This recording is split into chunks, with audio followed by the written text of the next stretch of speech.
नमस्कार जय कुकिंग स्टूडियोते सबाइके स्वागत। आज के रुई माछ और बेगुनेर एक पातला झोल करे देखाबो।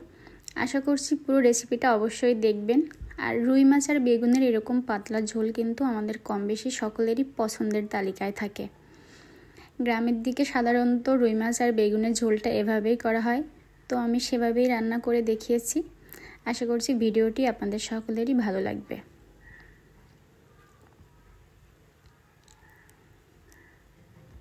तो चले आसि मूल रान्नाय। आमी एखाने कयेक पिस रुई माछ निये निয়েছি। माछगुलोके लवण हलुद भालोभाবে माखिয়ে नेब। एरपर एकटु भालोभाবে भाजी करे नेब। माछ भाजी हওয়ার জন্য কিন্তু এই তেল গরম হওয়াটা খুব জরুরি, কারণ তেলটা ভালোভাবে গরম না হলে কিন্তু মাছগুলো ভেঙে যায়। তো আমি এখানে মিডিয়াম টু লো আছে মাছগুলোকে ভালোভাবে এপাশ ওপাশ করে ভাজি করে নেব। তো এর ভিতরে কারেন্ট মহাশয় চলে গেল। যাই হোক, অন্ধকারে এখন রান্না করতে হবে। তো মাছগুলোকে ভালোভাবে ভাজি করে নিয়েছি এবং ওই তেলের ভিতরেই আমি এখানে 1 চামচ পরিমাণ আস্ত জিরা এবং 2টা তেজপাতা দিয়ে ভালোভাবে ফোড়ন দিয়ে দেব। ফোড়নটা ভালোভাবে হয়ে গেলে এবার পরিমাণ মতো জল দিয়ে দেব।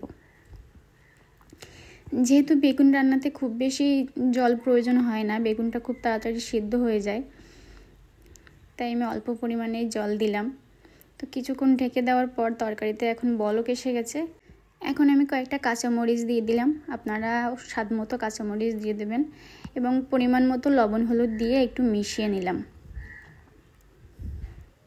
যারা কাঁচামরিচটা কম খান তারা একটু কম দিবেন, একটু বেশি খেলে বেশি পরিমাণ দেওয়া যায়, আমরা একটু বেশিই খাই। এখন কেটে রাখা বেগুনগুলো দিয়ে দেব। আমি এখানে 2টা বেগুন নিয়েছিলাম এবং একটু পাতলা পাতলা করে কেটে নিয়েছি, দেখেই বুঝতে পারছেন। তো এখন ঢেকে দিয়ে কিছুক্ষণ আমি এটাকে রান্না করে নেব।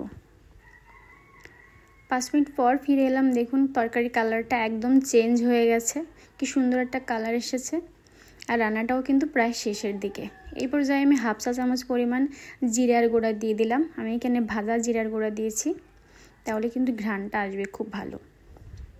তো এভাবে নেড়েচেড়ে লবণটা চেখে নিতে হবে এবং তরকারিটা নামিয়ে দিতে হবে। বেগুনগুলো দেখুন একদম ঘেটে যায়নি, কি সুন্দর আস্ত আছে। তো আমার রেসিপিটা যদি ভালো লেগে থাকে অবশ্যই আমার চ্যানেলটি সাবস্ক্রাইব করে রাখবেন। আর ভিডিওগুলো ভালো লেগে থাকলে ভিডিওতে অবশ্যই একটা লাইক দিবেন। তো তরকারিটা হয়ে গেছে, এবার নামিয়ে নেব। তো নামিয়ে নিয়েছি। তো আপনারাও বাসায় এভাবে রান্না করতে পারেন, আশা করি খুব ভালো লাগবে। নমস্কার।